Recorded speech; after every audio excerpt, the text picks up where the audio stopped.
Hello, my name is Ramesh Saxena. I serve as the Secretary General, the University of Nairobi. But today I'd love to speak as a Kenyan youth. I'd love to speak as a patriot. And I'm speaking specifically on why we should all support Morara Kebaso as Kenyans, if at all we are true to what we say, that we need change. You see, most of us argue that Morara Kebaso is a product of the Gen Z maandamano, which is true. But I'd love to state here that Morara Kebaso is the only one among us that felt that agitation in the streets is not enough. And so in that spirit, he proceeded to evaluate the government projects that had stalled, those that were yet to be launched, and sought to see where public funds were channeled to, and sought to see if those funds were utilized well. He did several projects before he caught the attention of the public. And on that, I can argue with confidence that Morara Kebaso was serving his nation even before he got the public attention that he has now. Morara Kebaso was doing his own part of nation building even before he became a household name. Fast forward, we are here. Morara Kebaso is turning to be a national figure. And just recently we had infighting.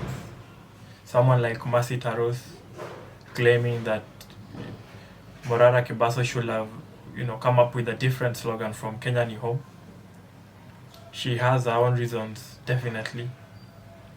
We also have several quotas calling out Morara Kebaso, saying that, he is just another conman in the making, and that the many contributions that we see will not be accounted for. That is where the problem lies, is that we did have a good movement. We had a great movement, and I still believe that we have a good movement and that we should not give up. And our movement specifically was to call for change. Change in how we do things, change in how we govern, change in how we manage our projects, change in how we tax our people, and change in how we use the taxes that we get from the people, and change in how we tell the truth to power. And this movement was supposed to give strength to the voices of the people that had been muffled for so long. And now that this movement is beginning to get a little bit of force, then the infightings begin. We did not expect this to be easy. Definitely it's not going to be easy. But what we must avoid as Kenyans is fighting against each other. If you are going to face an enemy and your own camp is fighting itself, it means that by the time you're ready to face the enemy at the battlefield, you've already lost. We have so many options as Kenyans to call for good governance, to call for sanity in our nation. We have a collective responsibility of going to the streets, making our voices heard. We have a responsibility of voting right at the elections. Every Kenyan who has attained the age of 18 should have a national ID and should register as a voter, so that when elections come in 2027, then we can make sane decisions. We cannot stay on the streets forever. We can only agitate up to a point, beyond which it is our responsibility as citizens to choose right when that chance is given to us. And that means that, beyond agitations on the streets, beyond name calling, we have to teach the people on the ground. We have to go to the communities. We have to go to the counties and teach the old folk, the young folk, the middle-aged. We have to teach them the benefit of voting right. We have to teach them that most of the things that affect them in their life depends on whatever they do on the election day. So much lie on the ballot. So much lie on the ballot. With that said, it is necessary that we have a structure as a people. A structure of civic education to ensure that our people are sensitized well, to ensure that our people are educated well, to ensure that when our people speak, they speak from a point of understanding and not because the emotions have been whipped. We also have to organize ourselves to ensure that when elections come, we can have candidates that we can depend upon. Candidates that are not only politicians, but candidates that we can be proud to call our leaders. We need to have people to stand up, to be voted in. We have to have our own system of support for these individuals who will be bold enough to give themselves to the people to be voted in. We need a system of support to finance these individuals that will be bold enough to give themselves to the service of the public. Most times we take our examples of best democracies like in the United States, but we rarely examine what happens in the electioneering periods in these countries. You see, there are people like Donald Trump, who is running to be the president of the United States, Kamala Harris. If you take a keen look at their campaigns, you will see that these individuals themselves have fundraising websites. There are people going around the country encouraging people to donate to their campaigns. Campaign financing is one of the ways of determining the outcome of an election. Morara Kebaso usually says that, if you expect a rich billionaire to come, talk to you, then give you cash to go home, then give you cash to vote them in, then really you have no right to question most of the things that they do.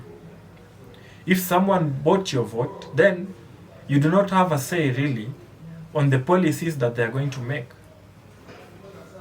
If someone bought your vote, then their wishes will surpass the need to represent your interest as a person and as a voter.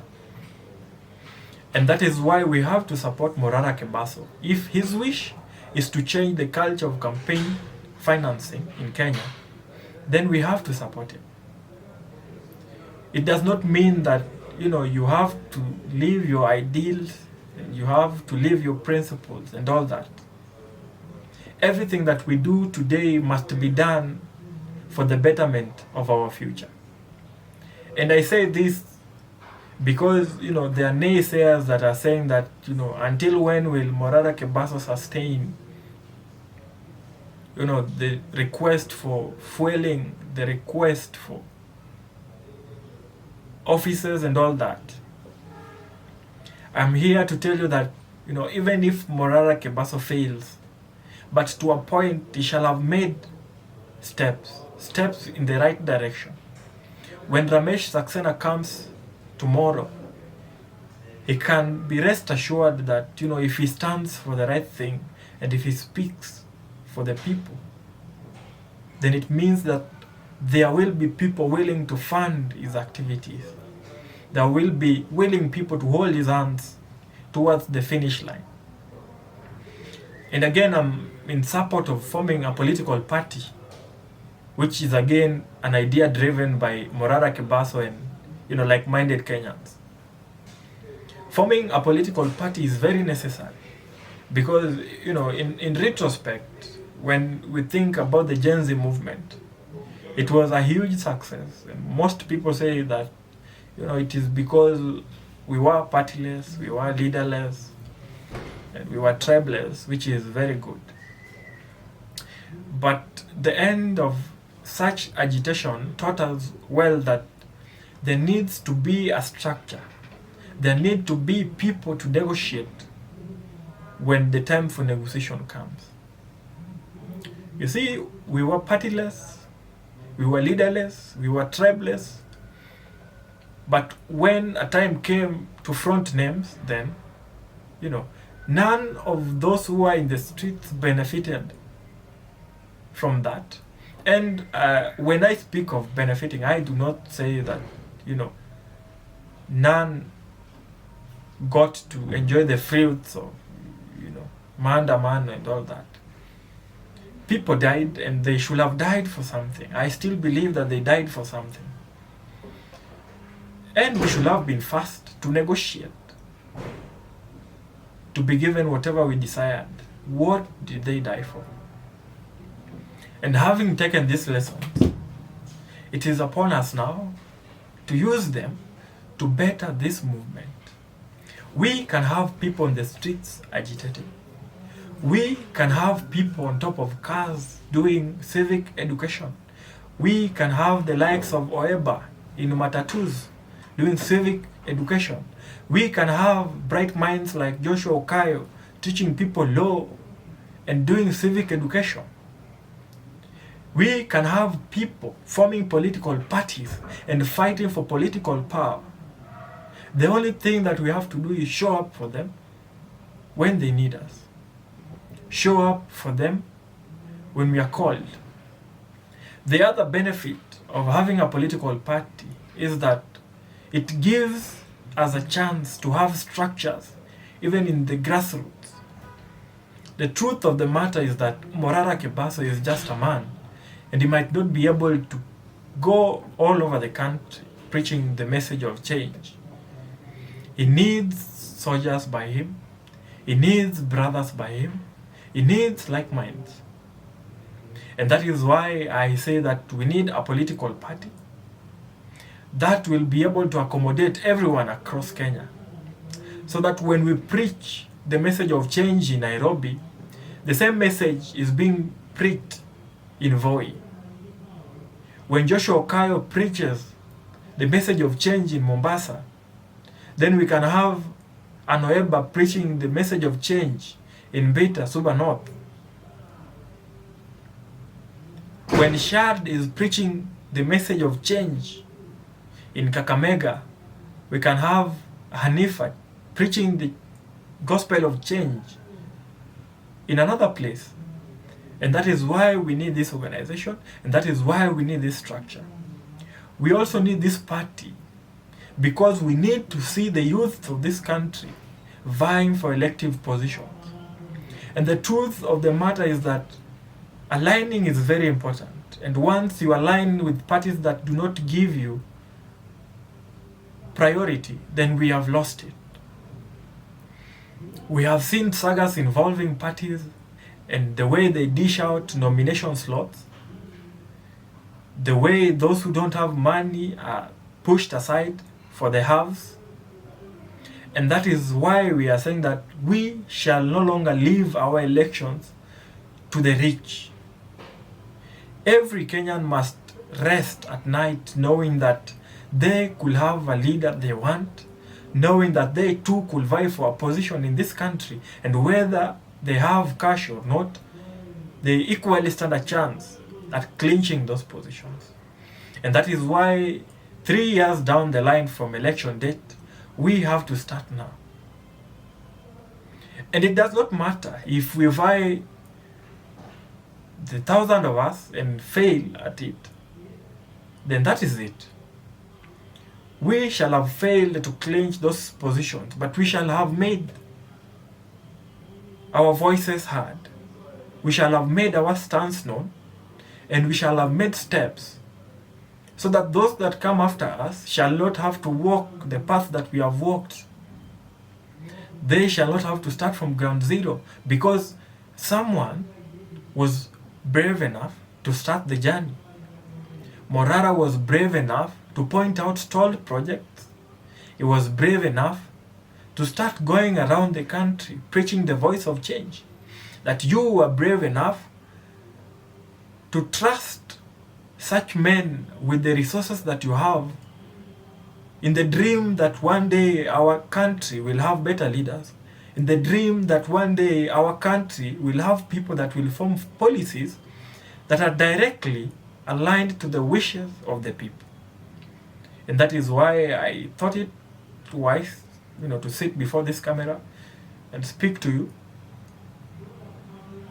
so that we do not fight one another in this campaign of change, so that we do not, push the opinions of those we deem less in this push for change, so that we accommodate each and every one of us with our flaws, and so that whatever we do today, we do it collectively in the hope that the rebirth of Kenya is near, and that when we shall be telling the stories of this rebirth, then our names will be told among the heroes of this nation, and that our names shall live in the poems of the poets of this country, that our names will live in the songs of artists of this country.